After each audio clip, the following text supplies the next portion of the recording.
You have to think about it, by the way, and this goes right into where are they coming from? What device are they on? Because users on desktop, they act a little differently than users on mobile devices.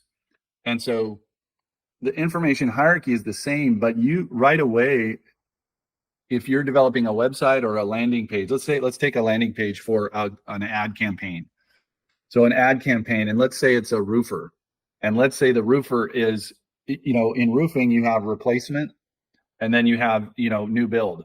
So let's say it's a replacement because of a damage. Well, you have to go through the process of saying, well, and they're coming to you because we put up an ad that is all about your roof's damaged. Do you want to fix it or replace it?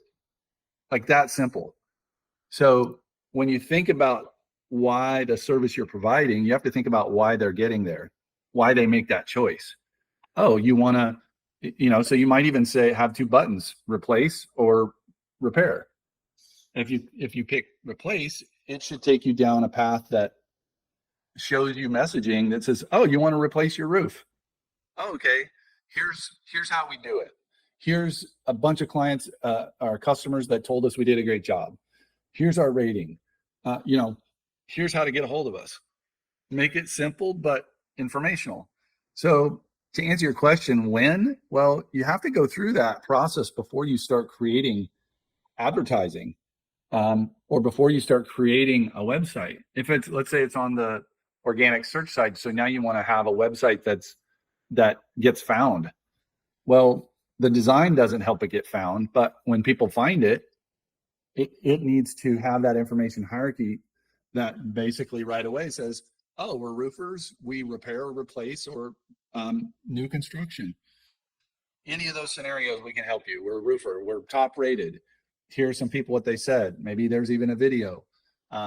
So it's really making it easy for people to consume and understanding that they do different things in different locations.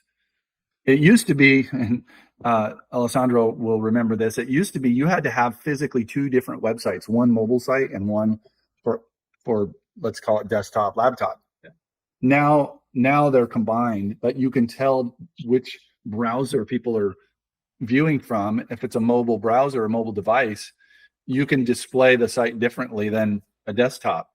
And, that's getting into some pretty sophisticated stuff, but for the top performers out there in the service contractor world, we get down to that. Did that answer your questions, Chris? Yeah, I think it did. Yeah, thank you. Data, you'll notice this theme of data comes up again. Alessandro mentioned it with design. Chris, you're mentioning it with well, how do you know what to say? How do you know how to build a funnel? And a funnel, when you hear that, this is a fancy word for a process someone goes through. A user experience or UX, Alessandro translates that into oh, well, what's the process? What's the design look like as we take these steps? What does it say to me as we take these steps? That's really what we're talking about.